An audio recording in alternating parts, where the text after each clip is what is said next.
Hi, everybody. Welcome. My name is Melissa Chapman, if you don't know me or I don't know you, and I'm a collaborator on all things Beeler.Tech. So thanks for taking the time to come join us for First Impressions today with OneTrust. First Impressions, if you're not familiar with the concept, is really an unboxing, if you will, of digital ad tech. And so today we have Stephanie and Ethan here from OneTrust who are going to take us through their CMP called Preference Choice. And we're all going to get an opportunity to learn a little bit more about the system and the functionality and what they bring to the table. So with that, Stephanie and Ethan, I'm going to hand it over to you, let you introduce yourself and take us through. Great. Thanks so much, Melissa. So we'll go ahead and start sharing our screen here, get some things pulled up for everyone. I'm sure that folks are familiar with the concept of a CMP, but we wanted to just do some quick introductions and frame things up in terms of the background and the landscape, and then jump right into the technical conversation as well. So kicking off with some introductions before we get into the product. My name is Stephanie Hansen from the OneTrust team. I support all things at OneTrust related to our publishing and ad tech customers, from R&D to really working with our customers directly to meet their needs. My background's actually in product and computer science, but have spent over 3 years in privacy space, have some certifications from the International Association of Privacy Professionals, including my fellow in information privacy. So I've spent quite a bit of time working with a lot of our customers on strategy as they approach the changing landscape and how privacy fits in. Let me hand it over to Ethan to do a quick introduction as well before we jump in. Yeah, hey everyone. My name's Ethan Sailors. I lead our solutions engineering team that focuses on all of our consumer-facing products, which is primarily our consent and preference management platforms. So my team works very closely with our customers as well as our product and R&D teams. And I have a background in implementing and scaling technology solutions for our strategic customers in the past. So happy to join and support Stephanie on the webinar today. Awesome, great. So as I mentioned, we're just going to frame it up very quickly with kind of what we see going on in the space. So you've probably heard of a CMP or consent management platform before, and these really started out in the web landscape. So we had all these privacy regulations, most notably the GDPR out of Europe, of course, forcing an opt-in consent model, having to adopt really a broader consent strategy. And then we had CCPA hit the map with the US and a do not sell link for California. So we really have seen our customers roll out technology to assist them with these privacy regulations across the globe, wherever their global audience is coming from, perhaps rolling out different solutions, using the same technology to support for those different residents, and really seeing the evolution go from from web adoption to mobile applications, as well as mobile web, and then moving into even the TV space. So we're seeing a lot of our customers start to address, how do I handle do not sell requests in my new streaming platforms across OTT and CTV landscape? How do I work that in and offer that transparency, that choice, and honor that selection from the user to communicate through my ad tech network and pass that consent downstream? So of course, it's not just the regulations that are causing a splash here and have been around for a while, but of course, the changing technology landscape is driving a lot of this motivation to make sure that we have a strategy for transparency, for offering choice, for being able to capture that consent where we need to and communicate that downstream. As we look at the changing landscape, of course, we have third-party cookies going away. We have app tracking transparency coming in with the opt-in requirements in a jurisdiction like the US that doesn't require an opt-in. So there's a lot of moving pieces here. And we want to show you today a little bit about how our technology supports our customers in this changing landscape, both on the regulatory side, as we're seeing additional enforcement, additional guidance, e-privacy regulation drafts coming out, and also on the technology side. So it's an ever-evolving landscape, and we'll show you today how our customers set this up, configure things, and are able to monitor this in an ongoing way to support their business initiatives. So that's all from my end to kind of frame us up. I'm going to pass it over to Ethan to dive in and really show you the product and the technology. Thanks, Stephanie. All right. So now I've jumped into the OneTrust platform. This is our platform's welcome screen. There's a lot that we do in the space of data protection, but today I am going to focus on our CMP. And if we look at an overview of how our technology is interacting within these different digital properties for our customers, sites or apps, again, we're sitting there to handle the consent management as a user comes in and interacts with either your website, or your mobile application. Now, within our CMP, we do support things like native geolocation. So if you think about making sure that the right user experience is shown to the right audience, whether they're coming from the EU or the United States, all of that is handled natively within the platform. And then with that, we also propagate the appropriate consent signals based off of different industry frameworks or based on the ways that we need to interact with the technology that's sitting on your different sites and apps. Very commonly, we look at that as displaying the appropriate user interface requirements for IAB TCF now 2.1, as well as writing the appropriate TC string. Whereas if I were to come from the United States, maybe I see something like a CCPA do not sell my information link in the footer, and along with that, we'll natively be writing their USP string in accordance with a CCPA opt out. And we could support a myriad of other technology signals like vendor-specific APIs or even integrations with tooling like a tag manager that may be on your site. So before I jump into the setup, I'll show an example of what this looks like live deployed on a site. Here I have Zentoso.com, a fictitious organization. And our technology is running down here at the bottom. And this is very much a GDPR-centric cookie banner, where I can come in and choose to set my preferences, allow all, disable all. Everything that you're seeing here is completely configurable: the text, the logo, the colors, and then of course, even the way that you want to display options to a user, showing something like a cookie category or those very specific IAB stacks and purposes and vendor lists. Another way this may look, as Stephanie mentioned, moving into other technology landscapes, is a mobile device. So here I have a Pixel emulator, and as you're launching things like your mobile application, and you need to gather, whether it's again official GDPR consent or maybe an opt-out in the settings, we can overlay those same UI screens so that a user can come in, accept all, set their preferences, or looking at other frameworks, even permission-based prompts like those for app tracking and transparency. So that's a bit of what this looks like fully deployed. Now what I'm going to walk through is the steps that it takes within OneTrust to configure your CMP, generate those user interfaces, deploy that on your website, as well as some of the tools that we have to help maintain this over time, understand what's running on your website, and then of course, looking towards how to optimize your CMP with things like A/B testing, automated reporting and dashboarding, or even this idea of an authenticated consent, as you may be interacting with a single user, either from domain to domain, from mobile to web, or, as Stephanie pointed out, getting into this new landscape of OTT and connected TVs as well. All right, so looking at our steps here, in the breakdown of deployment, first we need to understand what's happening on the site. And that's where our technology can actually scan your website or your mobile applications and start to pick up all of the different trackers that you may be using on that site. From those scan results, we actually reference a database that we own and operate called Cookiepedia, where we've actually pre-categorized a lot of these different trackers as well as their associated vendors. So being able to tell you, if you have strictly necessary cookies versus ones that are used for targeted advertising. And of course, we pull in the IAB global vendor list as well as other vendor lists like those for Google additional consent.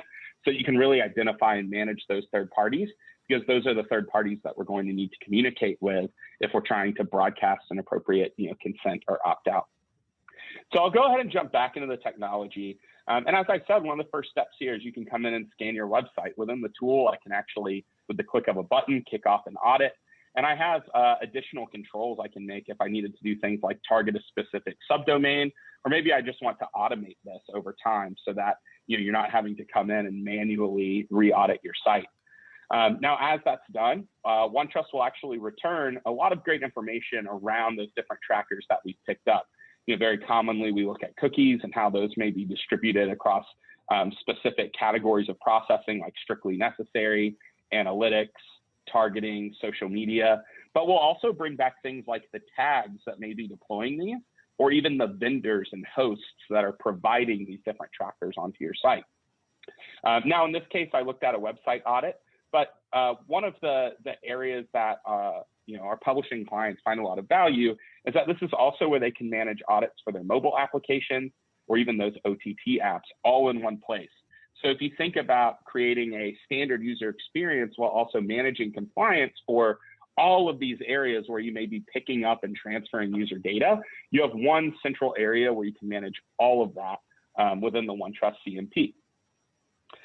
Now, as we're returning all of this information from the scan, like I said, OneTrust will automatically categorize those into different buckets.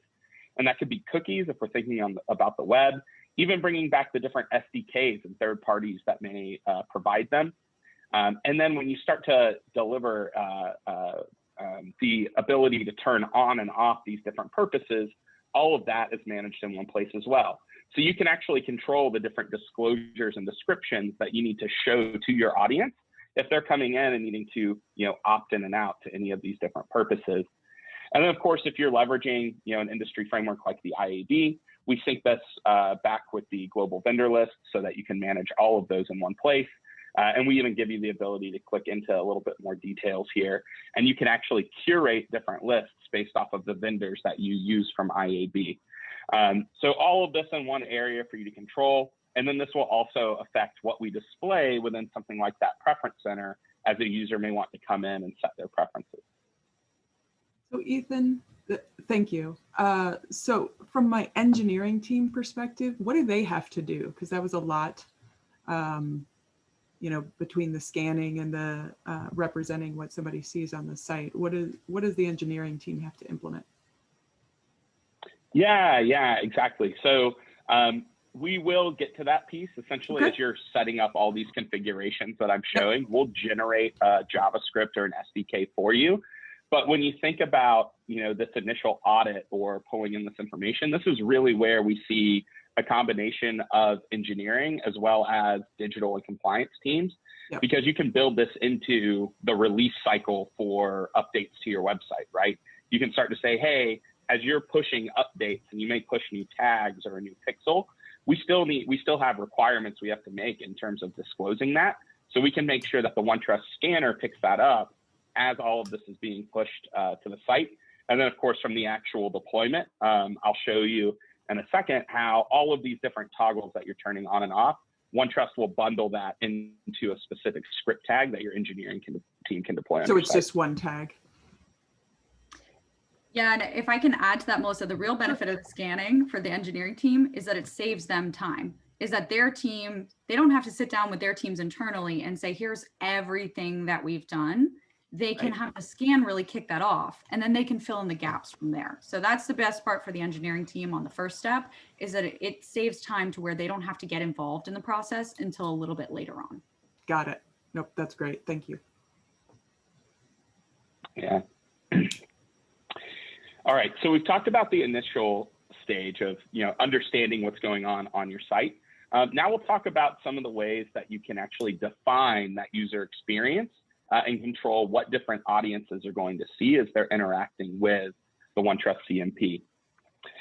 So the first thing I'll point out is that we've templatized everything. So if you think about everything from that cookie banner, that IAB banner, the different preference centers, even what may display on a mobile application, we have a template functionality that allows you to set all of these once and then scale that across all of the different channels where you may have to display this, again, on each digital property. Additionally, we're pulling in a lot of the insights and guidance that OneTrust's research team is performing.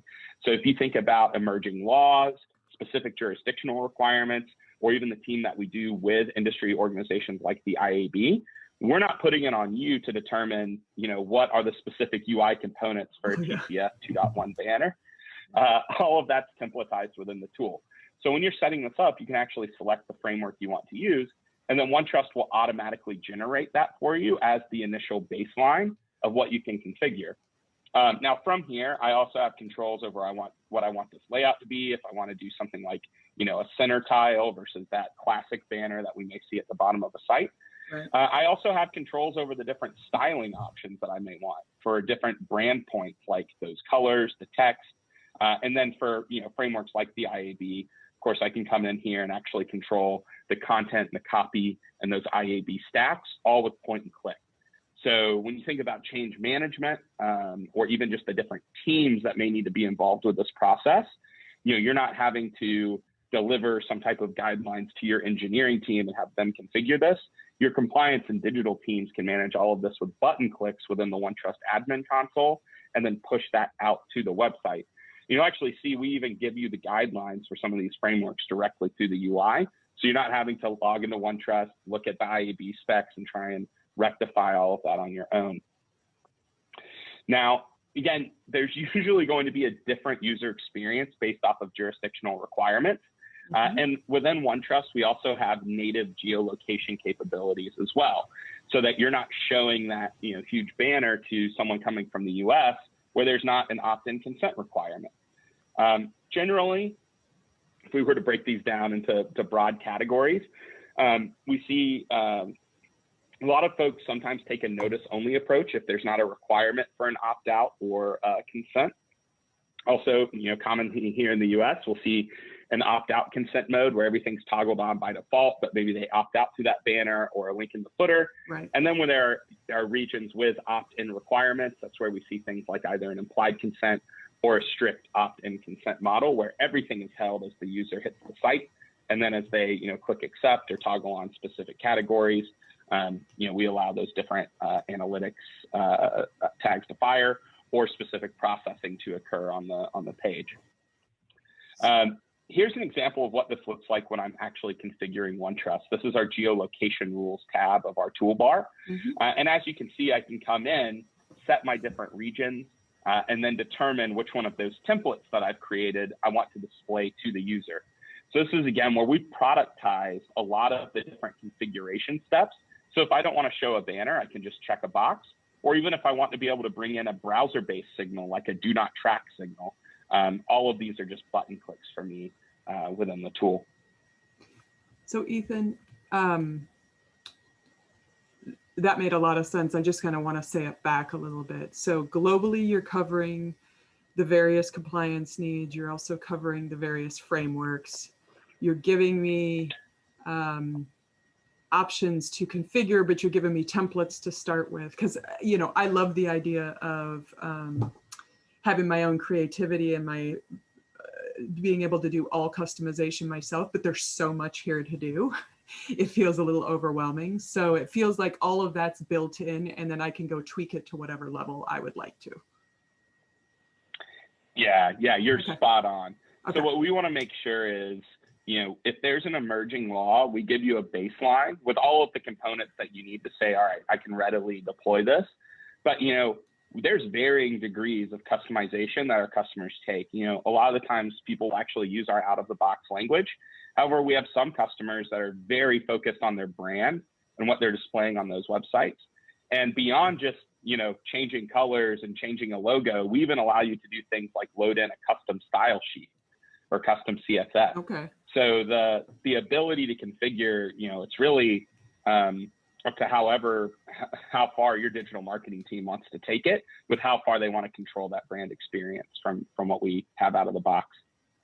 And can you talk just a little bit, and if you're going to hit on it later, that's fine, just a little bit about like emerging laws or requirements and how OneTrust keeps in front of those? Yeah.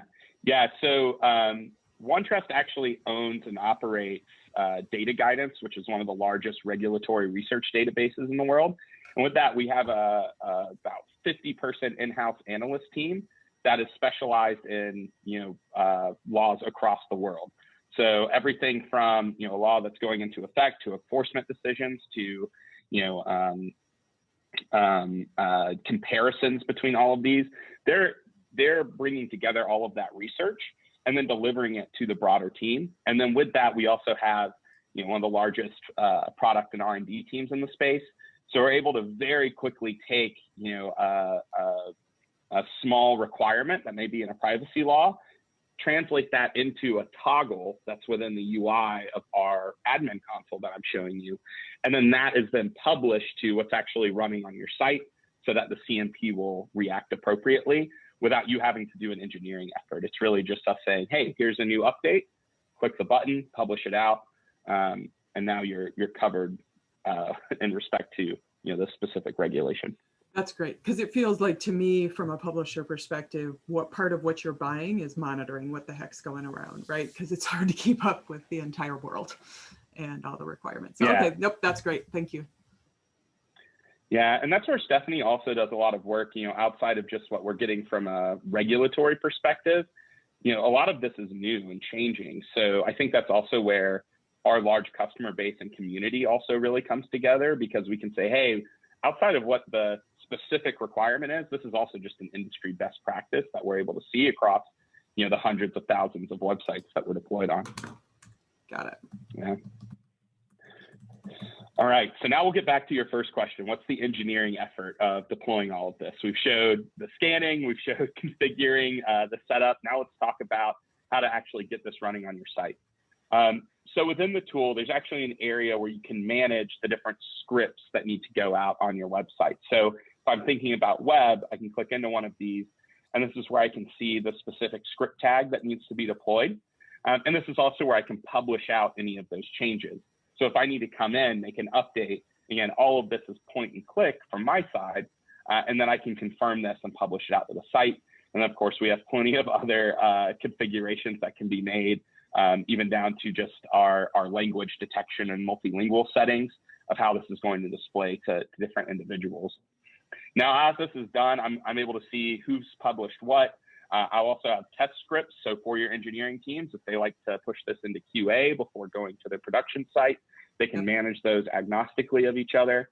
And then we'll also give you a history of everything that's been running on your site, which is good for two things. One, from the engineering perspective, let's say you push a change and for some reason it negatively impacts the site, you can easily roll that back to the first version. But from a compliance perspective, at any time, if there's a complaint, you can look back and say, nope, this is the exact OneTrust configuration I had running on my site at the time. And for that, I can see, that, appropriate web trackers were blocked. The same goes for, if we're thinking of this in the mobile landscape, we also have native SDKs that our tool will generate.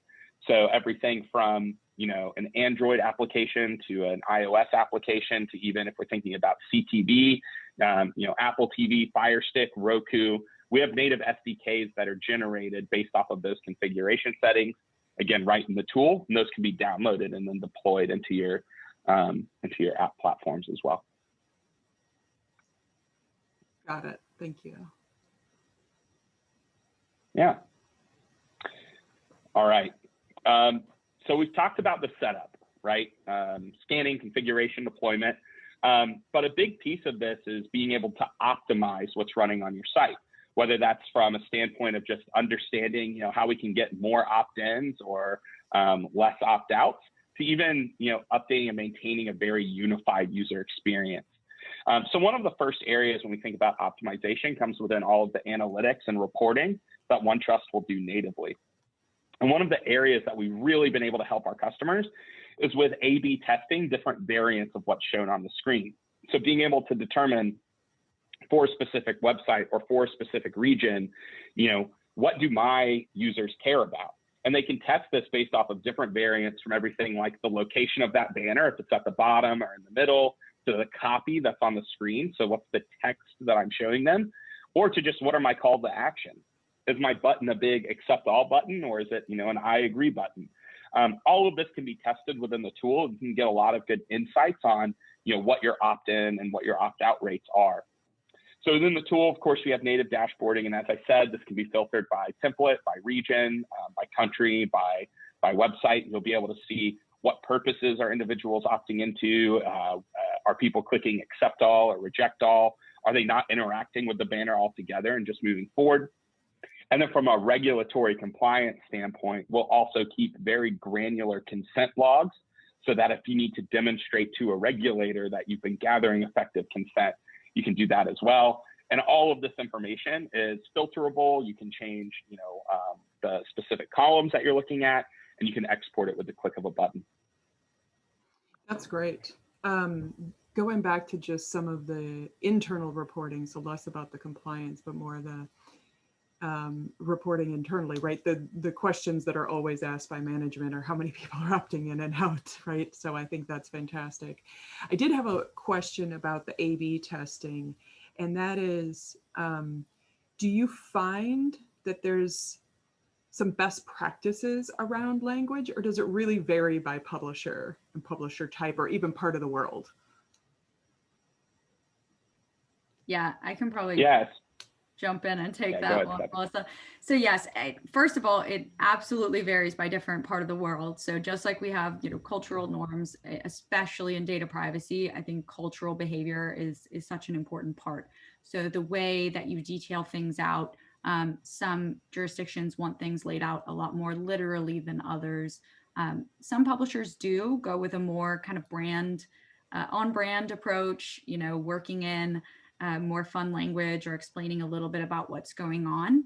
To be honest, with the introduction of TCF, which is that transparency and consent framework out of IAB for Europe, that has created a standard of pretty legal language that you can kind of see everywhere. So to Ethan's point, we're going to guide you that you need to have certain language if you are going to use that framework, but you can build on that above and beyond. So that's where we've had some publishers choose to add in a little bit of language about their brand. Others say, hey, folks see this everywhere. They're pretty used to it by now. I would say in the US, for opt-outs is where we tend to see people playing around with maybe a little bit more fun, things that are a little bit more on brand. In the US, that's where you'll see some of those cute kind of cookie banner language approaches. We've had customers put little animated images on their banners and things like that. So you can get really fun and on brand with it. Okay. And to be honest, we encourage our customers to work with their marketing teams to use this as an advantage, right? To build trust with customers, to make this part of the user experience. And we have a long road ahead to, really explain to the end user what's going on. But if you can make that a more fun experience, we've done, fun things on brand, themed and with images. But I'd say those are the folks that are really leading the pack, and we'd love to help support more kind of move in that direction. Got it. And one question that I probably should have asked when we were talking about configuration, but the term opt-down, right, as opposed to just opt-out. Can you talk to us a little bit about that? And is that just kind of the norm now wherever it's available, or do you really see a variance? Yeah, I would say that it depends on what type of, we call them purposes, but what choices you're making available to the end user, right? So opting down would be along the lines of offering people more choice, especially on the marketing email side of the house, right? Something like hey, if you don't unsubscribe from us completely, right? Opt down and we'll email you less frequently, or we'll give you more choices or topics to pick from. We definitely think that's an important move in that direction. But I actually think that what will be even more powerful than that is adding in more contextual consent. So instead of just asking for consent for everything all up front at once, really asking for consent in the moment. So it's like, hey, you want to watch this news or content piece that functions on this video player? Great. Here's where this video player is powered by, right? We're a publisher. We're not a video streaming company. So we're using a third-party video player. And in order to have that function and understand whether our content is valuable and people are watching it, we need your consent to track XYZ. So by giving people that context, I think they're a lot more likely to understand that value exchange, right? And accept it. But today the practice is usually, let me ask you for everything up front. And then when you encounter the video player, it doesn't work. So we're really striving to move more, I think, on that user journey track and introduce that in addition to, yes, an opt-down practice where we allow people more choice. I think we can probably do even better though. And instead of asking for everything up front, really give them the choice and allow them to build up, if that makes sense. Yeah, and I think, that could be a much longer conversation, right, about educating the public and getting them there. But I think that's a nice way to do that. And it's a long road, but to take some steps down that road. So thank you for the clarification. Yeah, and I think along that idea of trust and a unified, user experience, right? Them understanding what's happening with their data across all of these interactions. That's also one of the very powerful aspects of, this last component, which is an idea of an authenticated and persistent, consent or preference, regardless of where I'm seeing those prompts or that banner or that preference center. So when you think about optimizing your CMP, OneTrust is actually able to take something like a consent or like a preference, centralize that within our database, and then we can pull that same profile or choice should someone interact with our CMP, whether it's on a different domain or even on a different device, which is becoming more and more important, not just in this area of trying to promote transparency and trust with consumer base, but also when you think about the loss of third-party or probabilistic identifiers as well. We can actually hook into, any identifier that our customers are using. So if you have someone sign in with something like a CIAM tool, or you're having someone, give you an email address before moving into your site, we can tie their consent and their choice to that identifier, and then anywhere else that comes up, we can sync those two together. So an example of what this looks like within the tool, again, I talked a little bit about that transactional data around what someone's consenting to at a point in time, and being able to use that from a regulatory perspective or even just to gain deeper insights. But now we can see in this case, I've actually consented, and we're tying this no longer to a cookie ID, but actually to an email address. And all of that can then be centralized with a specific profile. So I can start to see what someone has opted in and out of over time and reuse that consent and propagate that choice as they may go from web to mobile or even to something like a connected device. And I actually have an example of what this user experience may look like. Here again is another fictitious web application. And here as a user, I can come in, open up my privacy settings, and I've opted in to each one of those categories of, analytics, functional, and tracking. Now we can see that transactional log. I've actually synced this back to the OneTrust server using my persistent identifier, and I can see what each one of those choices was.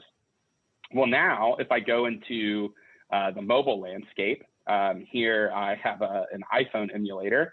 I can see that I haven't been opted in, but as we call back to the OneTrust server, we're pulling the most updated choices and preferences from that individual. And now we can see that I've opted in to each one of those categories based off of my choices on the web. And then just as, I pushed information from web to mobile, if I come and opt out of a few categories or purposes, I can see those transactions sync back to OneTrust. And then from here, seeing that I've now withdrawn from two purposes, if I go back to that same web application, I can refresh the page, and then I can manage my settings, and I see that, of course, that choice is propagated. Now, the last thing that we're going to do, I'm going to go ahead and opt back in, and now, rather than pushing that to an iPhone, I actually have an Apple TV emulator. So I can see in yet another connected atmosphere, all of those choices have been pushed to where I may be interacting with our CMP. And then here, if I were to reject all, save my settings, we'll pull all of that information back into OneTrust so that, again, I can propagate that choice and really create that unified user experience, regardless of where I may be, interacting with our tool set, web, mobile, or as you have seen here, OTT. So I can, if I've got a way to identify people across devices, you have a way to help me manage consent across devices so that people don't have to set it differently in each spot. Okay. And then, right, there's no talk that, well, we've got a few hot topics these days, but right, the talk of third-party cookies going away. So I still need a OneTrust CMP. I mean, cross-device, identifiers aside, but just in general, do I still need a CMP, or is that something that's actually going to go away? It's a great question, and we've started to get this question more and more. So the answer is yes, absolutely. Even with the death of third-party cookies, you still need a CMP or a cookie banner. The reason being a few things. There are different kinds of cookies, right? So with third-party cookies going away by default in Chrome, let's not forget that third-party cookies have already gone away by default in other browsers. There's just not enough traffic for that to have made such an impact as we anticipate with Chrome. So there are still first-party cookies, and first-party cookies are still going to be in use.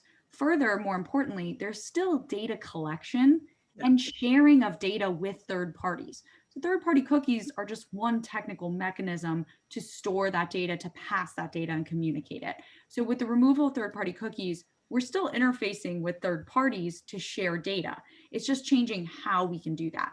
And a couple things will happen, right? Some may go down a path of finding alternatives to third-party cookies that are still functioning in the same way.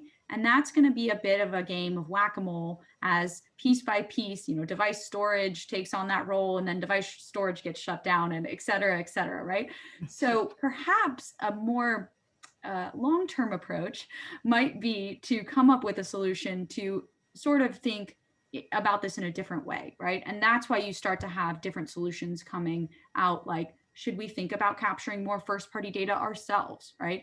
Should we start to integrate with some of these identifiers? Do we have two paths on our site for known and unknown users? Do we go with a paywall or a registration wall? How do we start to move in that direction to really preserve our data sharing, but do so in a more transparent way? So yes, 100%, you're still going to need a CMP. Further, I mentioned briefly at the beginning, I know we don't want to talk about regulations, but we're still operating under this thing called the e-privacy directive in Europe. And for a while now, there have been drafts of the e-privacy regulation. And we're starting to see that may really start to come about. So there are reasons that we have to ask for consent here. And those don't go poof just because third-party cookies are going away. Okay, that's fair. Thank you. Thanks for the clarification. There's a lot going on, right? Around privacy and data sharing. A lot. Yeah, I would say, the cookie's just the method of passing the data. You always really want to think about the purpose, right? That's what you're getting consent for, which, that's also where we're being able to propagate this across these different channels, because, while a mobile application may not have a cookie, it still may have an SDK from a third party that's picking up that data and transferring it to them for targeting. But I do know, to wrap up, we've covered how to set up the tool, deploy it, again, the dashboarding and reporting. The last thing I did just want to mention, we're very flexible at deploying into a very diverse landscape, whether it's, the different platforms we have to support, the frameworks that we're leveraging, or even just back-end integrations as you're thinking about the other tools that are using this information, your tag managers, your DMPs, your CDPs, your identity management platforms.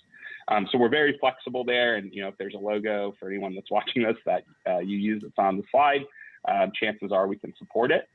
And then the last thing I'll note, we have a lot of tools that allow people to test all of this out themselves. So what I'm showing here is tcf.onetrust.com. This is a public website. Anyone can go to it.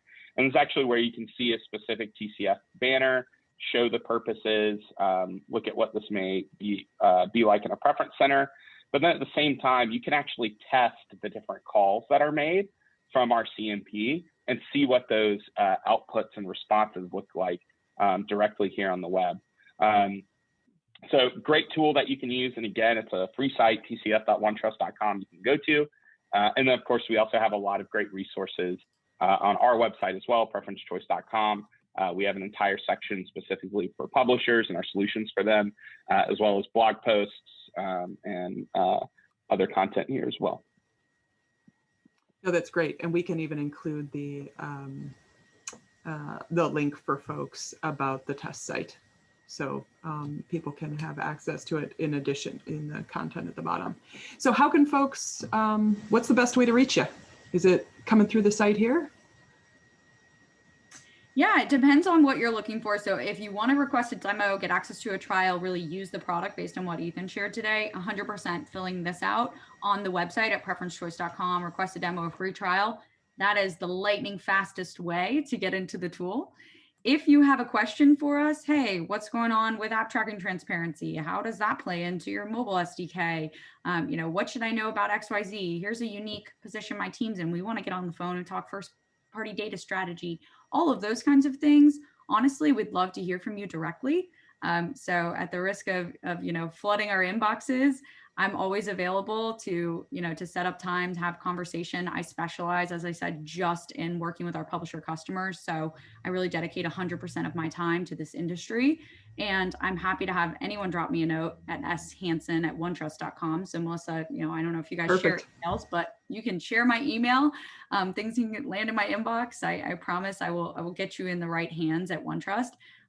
But if you want to get into the tool, yes, the best way, because we of course have automated software processes to get you in the tool. If you want to, launch a trial, go through the website. Otherwise, if you want to have a discussion, feel free to reach out to me directly. Great. Well, guys, thank you very, very much for your time today. I really appreciate you taking us through the tool.